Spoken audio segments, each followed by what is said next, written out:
Hello students, good morning.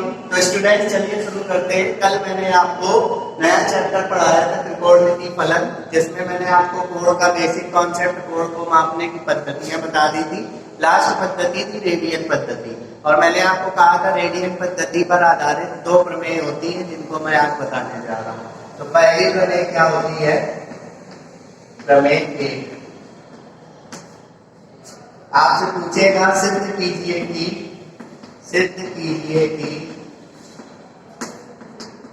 Theta बराबर L बटे are. आपने फिजिक्स में पढ़ा होगा, मैथ में भी पढ़ा होगा। कोण बराबर चाप बटे त्रिज्या, कोण बराबर चाप बटे त्रिज्या, जहां एल जो होता है वो चाप की लंबाई होती है। एल जो होता है वो चाप की क्या होती है? लंबाई। आर जो होती है वो वृत्त की त्रिज्या होती है। और ये जो थीटा होता है, थीटा जो होता है वो एल चाप द्वारा वृत्त के केंद्र पे बना कोण होता है। सो एल लंबाई के चाप द्वारा जो थीटा होता है वो एल लंबाई के चाप द्वारा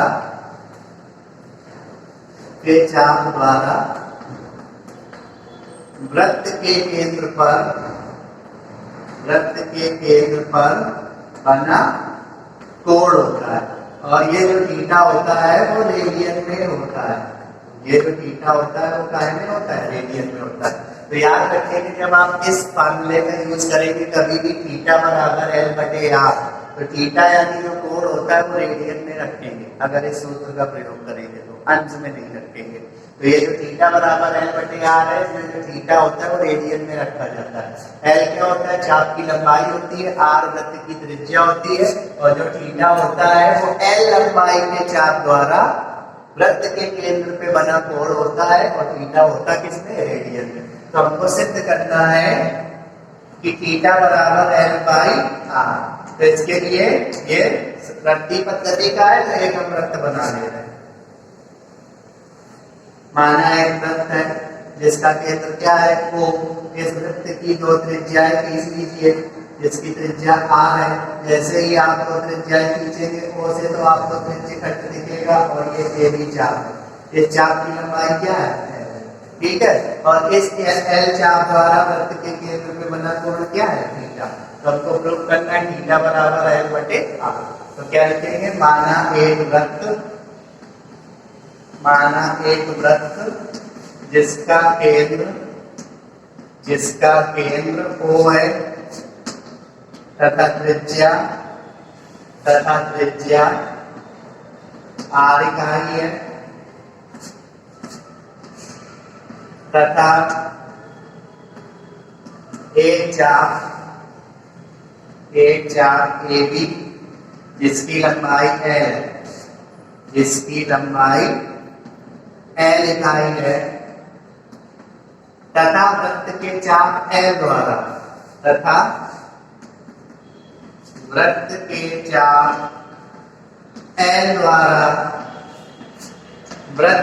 केंद्र पर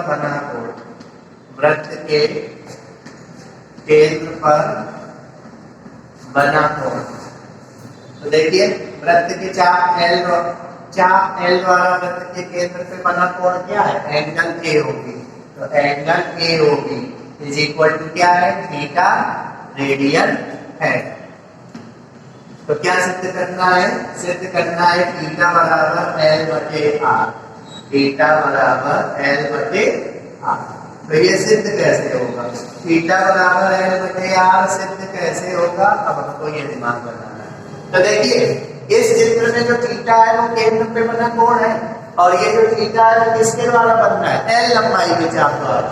और थीटा है किसमें? रेडियन में। अगर मैं आपसे एक क्वेश्चन करूं, मैंने आपको पिछले दिन रेडियन की परिभाषा पढ़ाई थी कि बताइए इस वृत्त के केंद्र पे बना कोण थीटा बराबर 1 रेडियन कब होगा? तो वृत्त के केंद्र पे बना कोण थीटा 1 रेडियन कब होगा? जब इस चाप की लंबाई वृत्त की त्रिज्या के बराबर हो। मैं कुछ गलत तो कह नहीं रहा हूं। अभी वृत्त के केंद्र पे बना कोण थीटा है रेडियन में, मैं कहूं ये थीटा 1 रेडियन कब होगा? तो ये थीटा 1 रेडियन का होगा जब इस चाप की लंबाई l वृत्त की त्रिज्या के बराबर हो जाए। तो जब चाप की लंबाई l वृत्त की त्रिज्या r के बराबर हो जाए तो मैं थोड़ी देर के लिए l को क्या बोल दूं, r बोल दूं। तो क्या मैं परिभाषा से लिख सकता हूं, r लंबाई के चाप द्वारा, l को थोड़ी देर के लिए r बोल रहे, तो r लंबाई के चाप द्वारा वृत्त के केंद्र पर बना कोण। तो r लंबाई के चाप द्वारा वृत्त के केंद्र पे बना कोण क्या होगा, 1 रेडियन होगा। नॉर्मल सी बात है, अगर वृत्त इस चाप की लंबाई l त्रिज्या r के बराबर हो जाए तो इस r लंबाई के चाप द्वारा केंद्र पे बना कोण पे कितना हो जाएगा, 1 रेडियन। यही तो मैं आपको समझा रहा हूँ, तो बराबर 1 रेडियन। तो l r लंबाई के चाप द्वारा वृत्त के केंद्र पे बना कोण 1 रेडियन है। तो बताओ 1 लंबाई के चाप द्वारा, अगर मैं r हटा दूं तो 1 लंबाई के चाप द्वारा केंद्र पे बना कोण कितना होगा, 1/r रेडियन। तो बताइए केंद्र पे बना, तो बताओ ओरिजिनल चाप की लंबाई कितनी है, l। तो जब 1 लंबाई के चाप द्वारा केंद्र पे बना कोण 1/r है, तो l लंबाई द्वारा केंद्र पे बना कोण क्या होगा, l लंबाई के चाप द्वारा l/r, है ना। और देखिए जब चाप की लंबाई l थी तो केंद्र पे बना कोण क्या था, थीटा। तो l लंबाई के चाप द्वारा वृत्त के केंद्र पे बने कोण की जगह क्या रख देंगे, थीटा। तो थीटा बराबर l/r, और ये काहे में चल रहा है, रेडियन में। तो आपको याद रखना है, ये संबंध प्रूव हो गया, थीटा बराबर l/r। सिंपल सी डेफिनेशन थी, ये प्रमेय प्रूव हो गई। अब बात करते हैं दूसरी प्रमेय की। दूसरी प्रमेय है, सिद्ध कीजिए कि रेडियन एक अचर कोण होता है। मतलब हमको ये प्रूव करना है कि जो एक रेडियन होता है उसका मान अचर होता है ना। तो अगली प्रमेय यही है, प्रमेय 2, सिद्ध कीजिए कि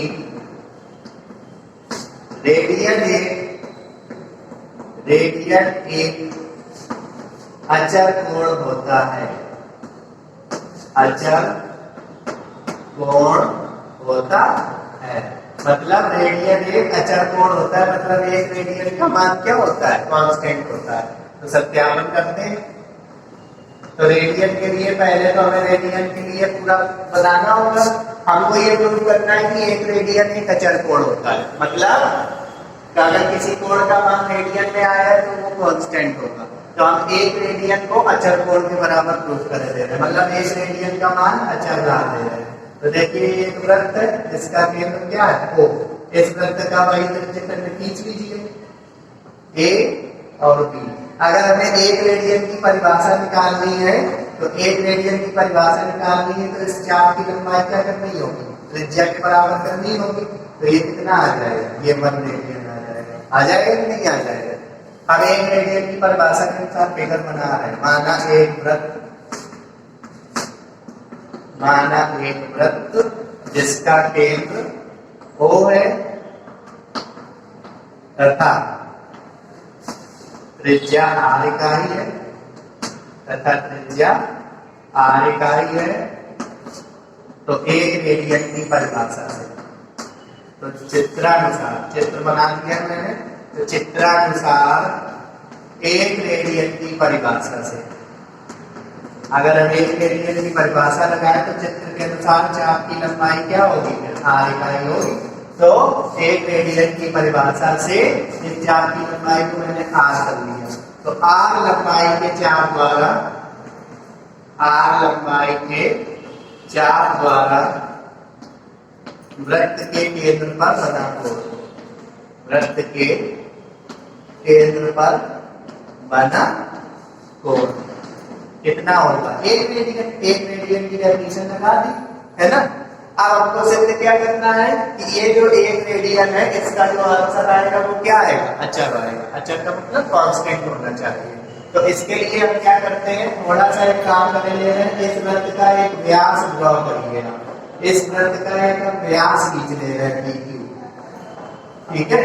तो क्या लिखा, रचना हम करेंगे, वृत्त का व्यास PQ खींचा, वृत्त का व्यास PQ खींचा। तो व्यास क्या होता है, त्रिज्या के दो गुना, तो PQ की जो लंबाई होगी वो क्या होगी, 2r होगी, 2r इकाई। तो ये PQ कितना हो गया, 2r इकाई। अच्छा, अब ध्यान से देखिएगा ये कैसे प्रूव होगा। हमको ये प्रूव करना है कि रेडियन का मान आएगा जो अचर आएगा।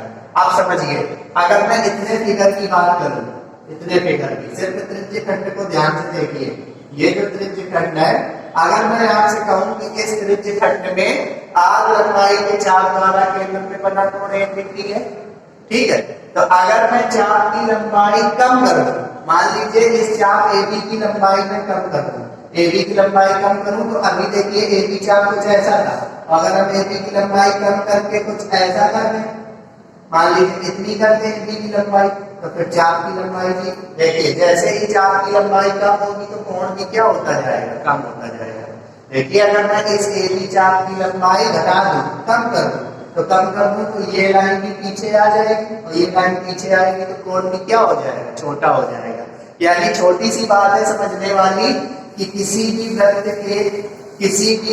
के केंद्र पर बना कोण, किसी भी वृत्त के केंद्र पे बना कोण उसके संगत चाप की लंबाई के समानुपाती होता है। मतलब किसी वृत्त के केंद्र पे जो कोण बन रहा है थीटा, वो जिस चाप द्वारा बन रहा है, अगर उस चाप को घटाओगे तो थीटा घटता चला जाएगा और बढ़ाओगे तो थीटा बढ़ता चला जाएगा। जैसे चाप की लंबाई अगर हम और बढ़ा दें तो फिर केंद्र पे बना कोण बढ़ जाएगा। तो ये छोटी सी बात है, आपको याद रखना है। हम जानते हैं कि वृत्त के केंद्र पे बना कोण, वृत्त के केंद्र पर बना कोण उसके संगत चाप की लंबाई, संगत का मतलब जिसके द्वारा बनना है, जिस चाप के द्वारा बनना है, संगत चाप की लंबाई के समानुपाती होती है। समानुपाती का मतलब अगर चाप की लंबाई बढ़ाएंगे तो एंगल भी बढ़ेगा और चाप की लंबाई घटाएंगे तो एंगल भी घटेगा।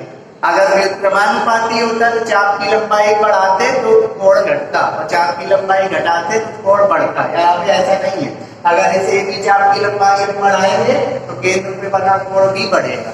तो वही मैंने लिखा, वृत्त के केंद्र पर बना कोण उसके संगत चाप की लंबाई के क्या होता है, समानुपाती होता है, समानुपाती होता है। अतः चित्रानुसार, चित्र के अनुसार अगर हम देखें तो पहले देखिए केंद्र पे बना कोण AOB है, तो अतः कोण AOB जो होगा वो समानुपाती होगा किसकी चाप की लंबाई है। तो बताइए ये जो AOB है किस चाप द्वारा बनता है, AB चाप द्वारा, चाप AB की लंबाई। तो बताइए angle AOB is equal to, समानुपाती का सिंबल हटाएंगे, कांस्टेंट लगाएंगे K, समानुपाती हो चाहे समानुपाती, सिंबल हटाइए, समानुपाती हटा रहे हैं तो इक्वल लगा के K लगेगा, व्युत्क्रमानुपाती होता तो 1/K लगा देते, तो K इंटू चाप AB की लंबाई क्या है, R। ये इक्वेशन नंबर क्या होगी, फर्स्ट होगी। अब इसी प्रकार एक और फिगर आपको दिख रहा होगा, तो एक केंद्र पे कोण बनना था कौन सा, ये 1 रेडियन, और एक देखिए केंद्र पे ये कोण बनना है 180 अंश, तो इसका नाम POQ है। तो कोण POQ, कोण POQ, या ये वाला कोण देख लीजिए, ये वाला कोण, ये POQ है, ये POQ किस चाप द्वारा बन रहा है, इस PQ चाप द्वारा बनना है ना। तो कोण POQ समानुपाती होगा चाप PQ की लंबाई, चाप PQ की लंबाई। तो बताइए कोण POQ इज इक्वल टू, चाप की लंबाई का सूत्र आपने पढ़ा होगा हाई स्कूल में, इक्वल कांस्टेंट, यहाँ समानुपाती का निशान हटाएंगे, K लगाएंगे और चाप की लंबाई का सूत्र थीटा बटे 360 अंश इंटू 2πr, पढ़ा था कि नहीं पढ़ा था। तो बताइए ये जो PQ है वो व्यास है, और किसी भी वृत्त का व्यास केंद्र पे ऊपर 180 अंश का कोण, नीचे भी 180 अंश का कोण, तो इसमें लगाइए थीटा बटे 360 इंटू 2πr, यही लगाएंगे चाप की लंबाई का सूत्र। तो angle POQ is equal to K into theta कितना है, केंद्र पे बना कोण, PQ चाप क्या व्यास है, और व्यास वृत्त के केंद्र पे कितना कोण बनाता है, 180 अंश का ऊपर 180 अंश का नीचे, तो 180 बटे 360 इंटू 2πr। तो देखिए 180 दूनी 360 पूरा कैंसिल हो जाएगा। तो angle POQ is equal to कितना आएगा, K into pi R, K into pi R. और POQ की माप कितनी है, POQ की माप भी कितनी है, इसको इक्वेशन नंबर सेकेंड बना लेते हैं। अब हम क्या करेंगे, समीकरण 1 में समीकरण 2 का क्या देते हैं भाग, तो समीकरण 1/2। तो समीकरण 1 का LHS कितना है, एंगल AOB, और बटे समीकरण 2 का LHS angle POQ is equal to angle 1 का RHS A इंटू आर और एंगल 2 का RHS A into pi R. तो देखिए A और R कैंसिल हो गया, तो ऊपर कितना बचा 1, नीचे कितना बचा पाई। एंगल AOB का मान कितने रेडियन है, 1 रेडियन, और एंगल POQ कितना है 180 है। तो बताइए इसको जब थोड़ा सा सॉल्व करेंगे तो 1 रेडियन बराबर 180 अंश, 180 अंश का तिरछा गुणा कर दीजिए, 180 अंश बटे पाई। तो देखिए 1 रेडियन का क्या आंसर आया, 1 रेडियन बराबर हमने निकाला 180 अंश बटे पाई। इसको हम समीकरण क्या बनाए ले रहे हैं 3। अब बस लग गया ये चीज, ये प्रमेय प्रूव हो गई। अभी मैं आपको बता देता हूँ, आपको पता होगा कि 1 रेडियन का मान आया है 180 अंश बटे पाई। 180 अंश तो कांस्टेंट है ही, पाई का मान भी निश्चित होता है। तो क्या लिखेंगे, क्योंकि 180 अंश तथा पाई अचर राशि है, पाई का मान पाई बटे 7 होता है, तो 180 अंश तथा पाई अचर राशि है, तो 180 अंश बटे पाई ये भी क्या होगा, अचर राशि होगा। दो अचर राशियों को जोड़े, चाहे गुणा करें चाहे भाग करें, अब कोई नई अचर राशि प्राप्त होती है। तो चूंकि 180 अंश तथा पाई अचर राशि है, तो 180 अंश बटे पाई भी क्या होगी, अचर राशि। और इसका आंसर जब अचर राशि होगा तो 1 रेडियन बराबर भी क्या आ जाएगा, अचर राशि। तो अतः समीकरण 3 से 1 रेडियन भी क्या होगा, अचर राशि। 1 रेडियन अचर राशि है। हमको यही तो सिद्ध करना था कि सिद्ध कीजिए कि रेडियन एक अचर राशि है, तो ये प्रूव हो गया। और आपको यहीं से एक संबंध मिला, समीकरण 3 का जो संबंध होता है, समीकरण 3 से प्राप्त संबंध, ये किसके किसके मध्य संबंध होता है, ये संबंध होता है रेडियन तथा डिग्री के मध्य। तो समीकरण 3 से प्राप्त संबंध को रेडियन तथा अंश में संबंध कहते हैं। रेडियन तथा अंश में क्या कहते हैं, संबंध कहते हैं। यानी आपको याद रखना है कि 1 रेडियन में कितने अंश होते हैं, 180 बटे पाई अंश होते हैं। मतलब अगर कभी रेडियन को अंश में बदलना होगा, अगर कभी कोण की माप रेडियन में दी है उसको अंश में बदलना होगा, तो उस रेडियन वाली माप में हम कितने का गुणा करेंगे, 180 बटे पाई का। ये याद रखने वाली बात है, वेरी मोस्ट इम्पोर्टेंट, कि अगर कभी रेडियन को अंश में बदलेंगे तो कितने का गुणा करेंगे, 180 बटे पाई का, और अंश को अगर रेडियन में बदलेंगे तो पाई बटे 180 का गुणा करेंगे। याद रखिएगा कि अगर कभी कोण की माप डिग्री में दी है, ऐसे यदि कभी किसी कोण की माप डिग्री में दी है और उसको हमें रेडियन में बदलना हो, तो उस डिग्री वाली माप में हम कितने का गुणा करेंगे, पाई बटे 180 का। तो वो जो डिग्री वाली माप होगी वो किस में बदल जाएगी, रेडियन में। जैसे हम कहते हैं कोण की माप दी है 45 अंश, इसको कह दें कि आप रेडियन में बदलो, तो इस कोण की माप अंश में है तो इसको रेडियन में बदलना है। तो आपको याद रखना होगा कि अंश को कभी रेडियन में बदलते हैं तो कितने का गुणा करते हैं, पाई बटे 180 का गुणा करते हैं, फिर काय बदल जाता है रेडियन में, तो फिर आंसर आएगा पाई बाई 4 रेडियन। और अगर रेडियन को अंश में बदलना है तो 180 अंश बटे पाई। और एक चीज और याद रखिए, अगर मैं पाई का तिरछा गुणा करूं तो पाई का गुणा 1 रेडियन में होगा तो पाई रेडियन बराबर 180 अंश होता है। कुछ लोग पाई बराबर 180 अंश याद कर लेते हैं, पाई बराबर 180 अंश नहीं होता है। जब पाई रेडियन में होता है, पाई रेडियन में 180 अंश होते हैं, पाई का मान 180 अंश नहीं होता है। पाई का मान तो वही होता है 22/7 या 3.14। तो याद रखिएगा पाई रेडियन में 180 अंश होते हैं, पाई में 180 अंश नहीं होते, पाई का मान होता है कितना 22/4, 22/7 या 3.14। तो आपको ये दोनों फार्मूले जरूर याद रखने कि अगर किसी कोण को डिग्री से रेडियन में बदलना है तो उसमें कितने गुणा करेंगे, पाई/180 से, और अगर रेडियन से डिग्री में बदलना है तो 180/पाई से गुणा करेंगे। ये हो गई प्रमेय। सो स्टूडेंट्स, अब मैंने कुछ सवाल लिए एक्सरसाइज के आपके। देखिए पहला सवाल क्या है। पहले सवाल में आपको एक कोण दिया है, कैसे जाने, अंश, मिनट, सेकेंड, ये सब कोण के ही तो मात्रक होते। तो कोण देखिए, कोण कितना है 45 अंश 20 मिनट 10 सेकेंड।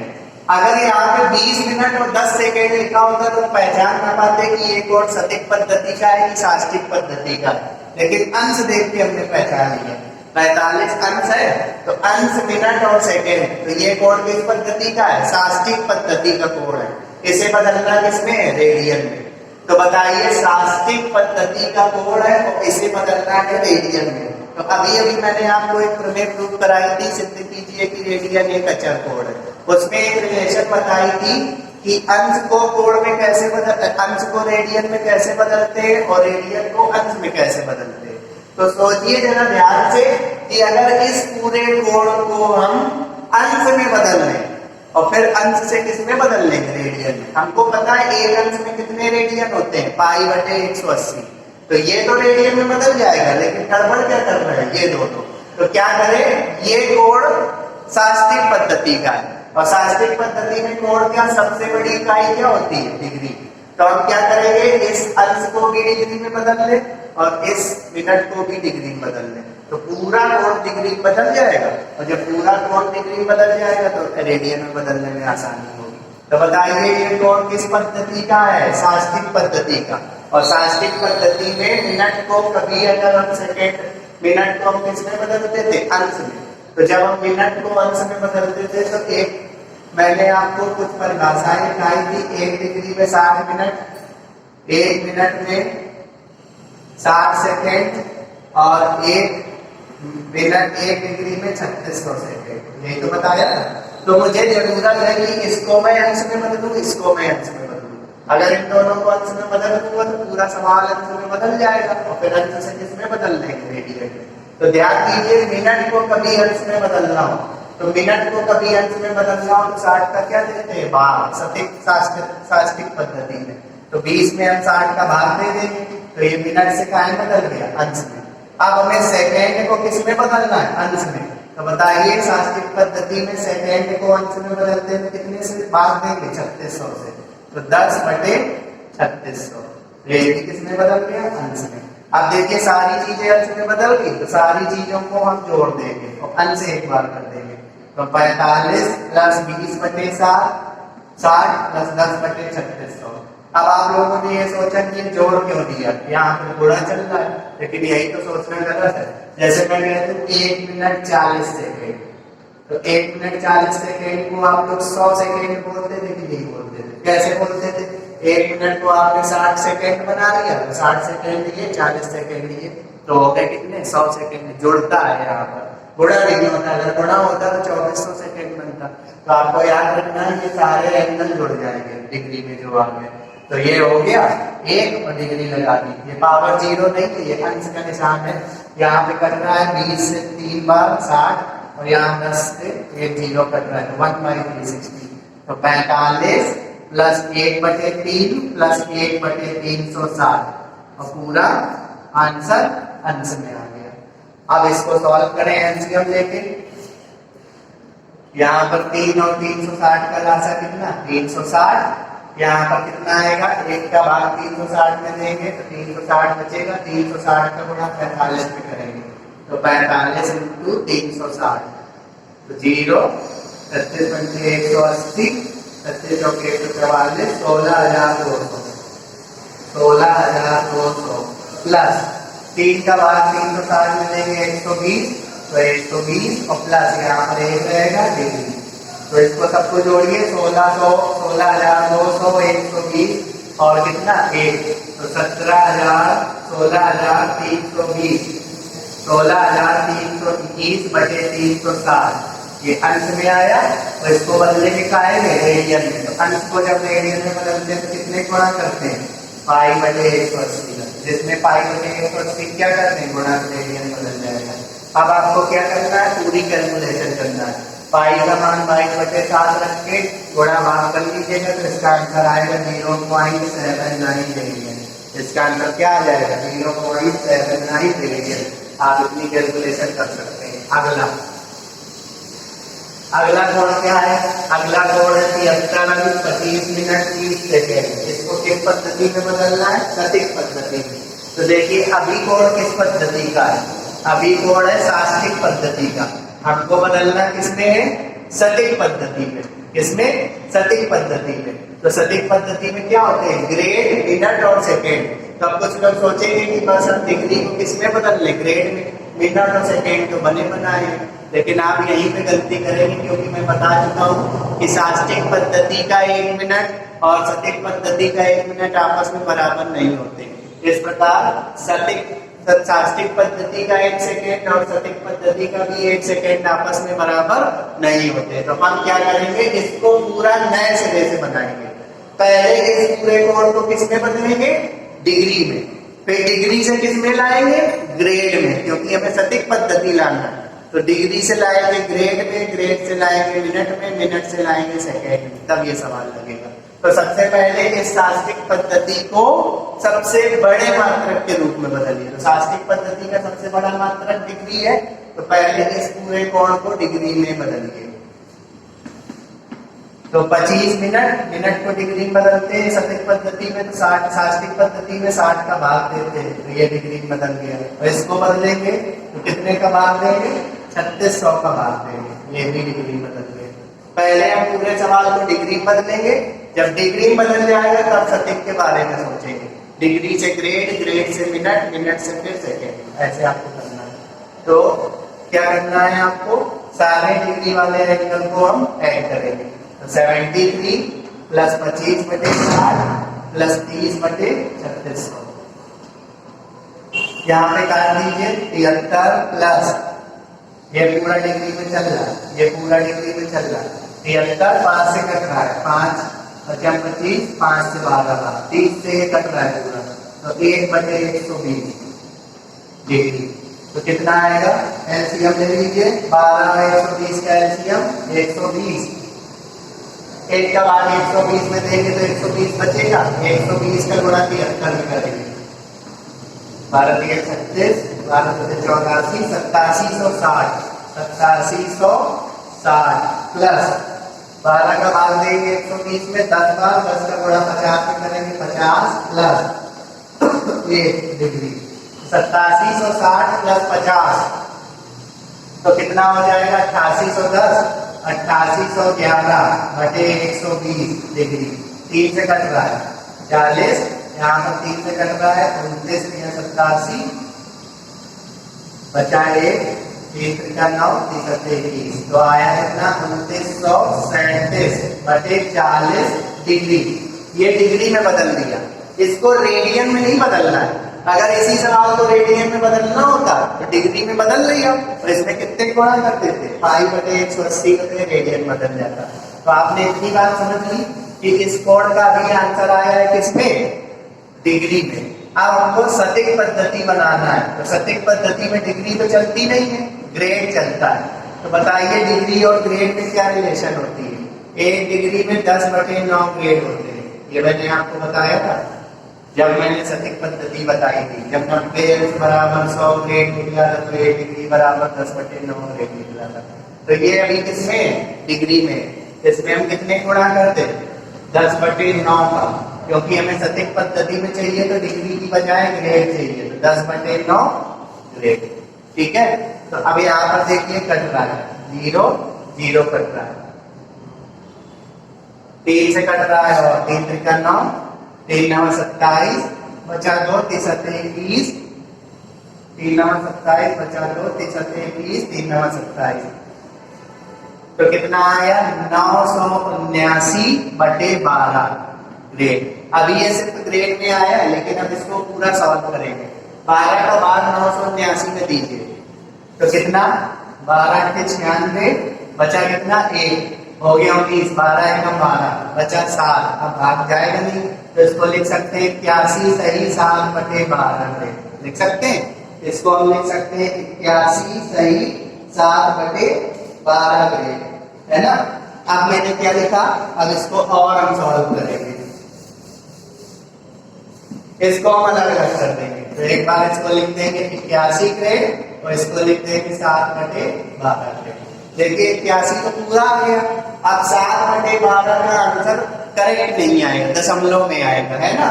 तो हम एक काम कर सकते हैं, ग्रेड बन चुका और ये ग्रेड पूरा स्पष्ट नहीं, क्योंकि 7/12 को हल करेंगे तो आंसर दशमलव में आएगा।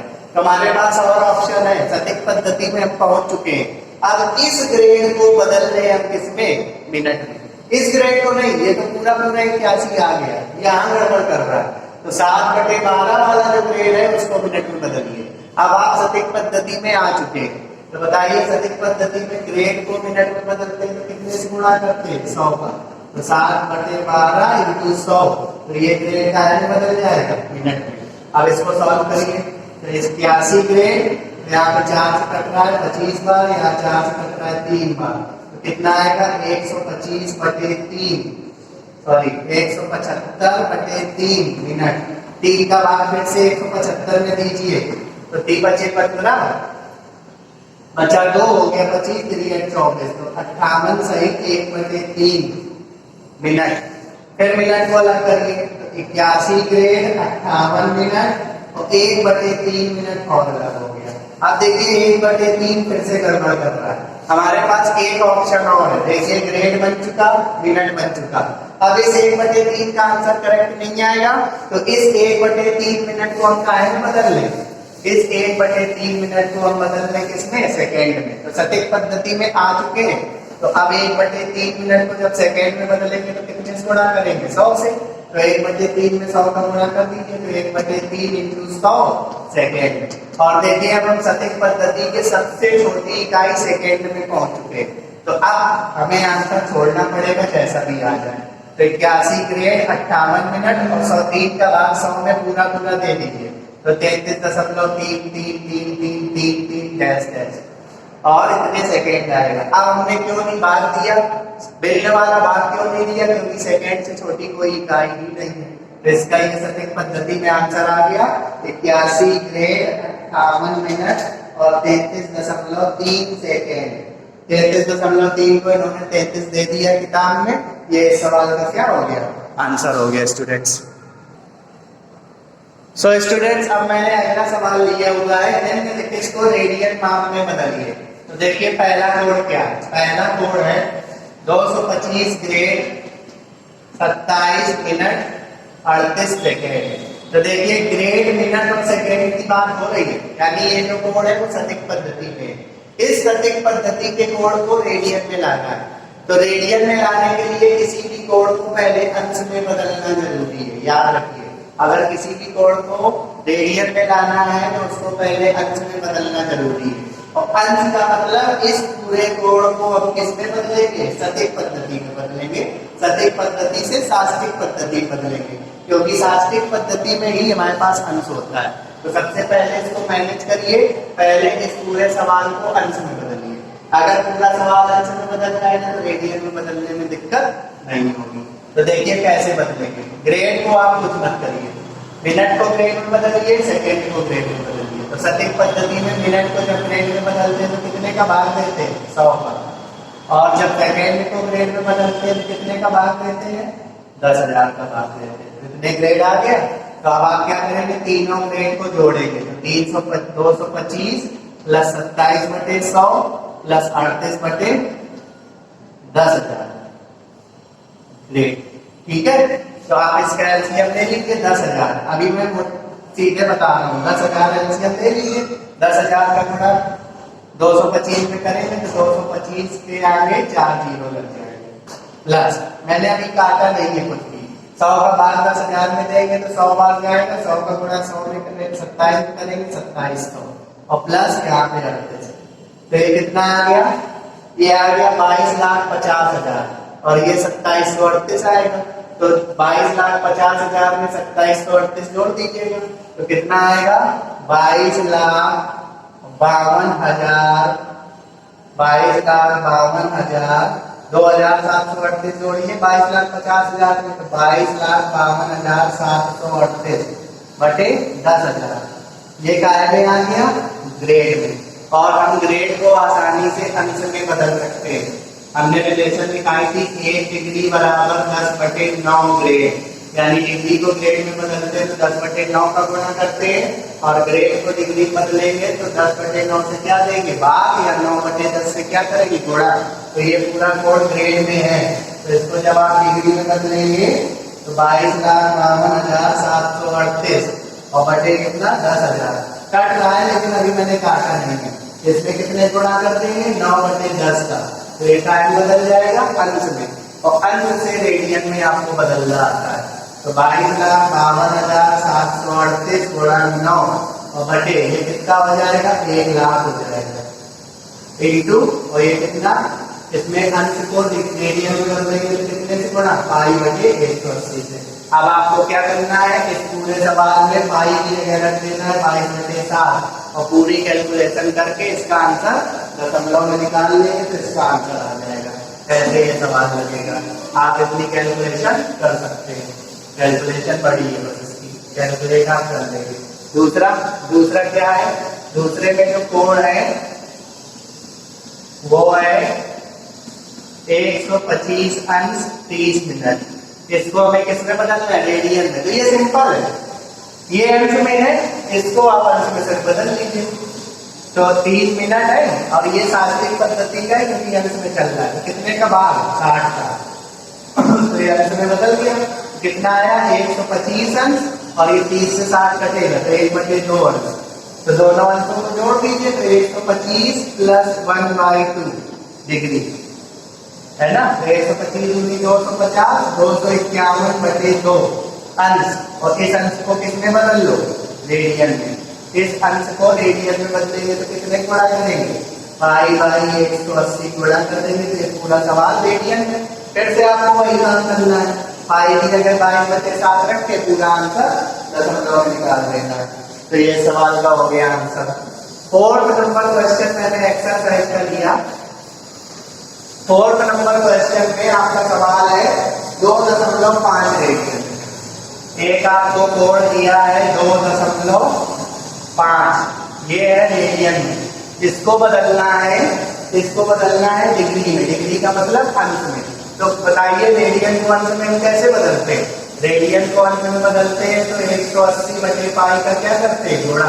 आपको फार्मूले सब याद होने चाहिए। तो इस रेडियन में 180/पाई का गुणा कर दीजिए तो अंश में बदल जाएगा। तो कितना आएगा 2.5 गुणा 180 तो 2.5 का गुणा 180 कर लीजिए। तो मैं 25 का गुणा 180 में चलिए 25 का गुणा 18 में कर लीजिए बस वही आंसर होगा।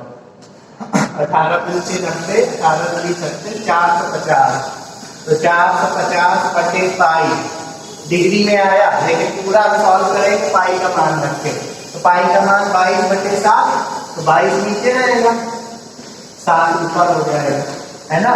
ये डिग्री 2 से काटिए 11 9 से काटिए 225 तो कितना आया 225 ×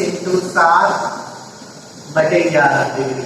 225 का गुणा 7 में करिए तो 1575/11 डिग्री। 11 का भाग दीजिए 1575 में तो 11 एकम 11 बचा 4 हो गया 47 11 चौके 44 बचा 3 हो गया 35 11 3 33 बचा 2 तो इसको लिखा 143 सही 2/11। इसका भाग हमने दशमलव में पता है क्यों दे दिया क्योंकि अभी हमारे पास ऑप्शन है डिग्री से मिनट में बदलने का मिनट से सेकेंड में बदलने का। सेकेंड में आने के बाद हम पूरा भाग देंगे तो इसको क्या लिखा 143 अंश 2/11 डिग्री। 2/11 का आंसर करेक्ट नहीं आ रहा तो 2/11 डिग्री को हम मिनट में बदलेंगे तो 143 को कुछ मत करिए 2/11 डिग्री को जब मिनट में बदलते हैं तो 60 से गुणा करते हैं तो इसमें 60 का गुणा कर दीजिए तो मिनट में आ गया तो कितना बनेगा 143 और 120/11 मिनट। 120 में 11 का भाग दे दीजिए 11 एकम 11 बचा कितना, भागना 2.5 जल्दी, या 10 सही 10/11 है ना। आप क्या करें, फिर से अलग अलग करिए। तो एक बार इसको लिखा 10 मिनट, तो इसको लिखा 10/11 मिनट। अब देखिए 10 मिनट करेक्ट है, लेकिन 10/11 में हमारे पास ऑप्शन है, क्योंकि 10/11 करेक्ट आंसर नहीं है। तो 10/11 वाले मिनट को हम सेकेंड में बदल दें। तो फिर से कितने गुणा करेंगे, 60 का, क्योंकि हम किस पद्धति में चल रहे हैं, साष्टिक पद्धति में। 143 अंश 10 मिनट, और यहाँ पर 600/11 सेकेंड हो जाएगा, सॉरी यहाँ पे सेकेंड। तो 143 अंश 10 मिनट और 11 का भाग आप 600 में ले लीजिए, क्योंकि अब हमारे पास कोई ऑप्शन नहीं, क्योंकि सेकेंड में हम पहुंच चुके। 11/55 बचा 5, 11 चौके 44 बचा 6 हो गया 60, 11/55 बचा 5, 11 चौके 44, इतना ये इसका आंसर आ जाएगा अप्रोक्सीमेटली। तो इसका आंसर मैंने निकाल लिया है 143 अंश 14 मिनट। 143 अंश 14 मिनट, 14 मिनट नहीं दे रहा है, 10 मिनट ही दे रहा है सवाल आंसर। यही इस सवाल का स्टूडेंट्स क्या हो गया, आंसर हो गया। दूसरा सवाल है 4π/5। दूसरा कोड है 4π/5 रेडियन। ये रेडियन में है, इसे अंश में बदलना है, सिंपल सी बात है। रेडियन को अंश में बदलेंगे, कितने गुणा करेंगे, रेडियन को अंश में बदलेंगे तो 180/π का गुणा करेंगे। और ये बहुत सरल सवाल है, पाई से पाई भी कट रहा है, 5 से 136 कट, 180 कट रहा है 36 बार, 36 × 4 144 आंसर आ गया। करेक्ट आंसर आ गया 144। तो स्टूडेंट्स आज की वीडियो में मैंने आपको रेडियन पद्धति अथवा वृत्ति पद्धति पर आधारित 2 प्रमेय का सत्यापन और कुछ एक्सरसाइज के क्वेश्चन बताए हुए हैं। अब इन सारी चीजों को आपको ध्यान से पढ़ना है, सारी रिलेशन जरूर याद करनी है कि साष्टिक पद्धति में मिनट को सेकेंड में कैसे बदलते हैं, अंश को मिनट में कैसे बदलते हैं, सटीक पद्धति में ग्रेड और अंश में क्या संबंध होता है, रेडियन और डिग्री में क्या संबंध होता है। जब आप ये चीजें याद करेंगे तभी ये सवाल लगा पाएंगे। तो स्टूडेंट्स अब मैं इस चैप्टर को आगे भी कंटिन्यू करूंगा। Thank you students.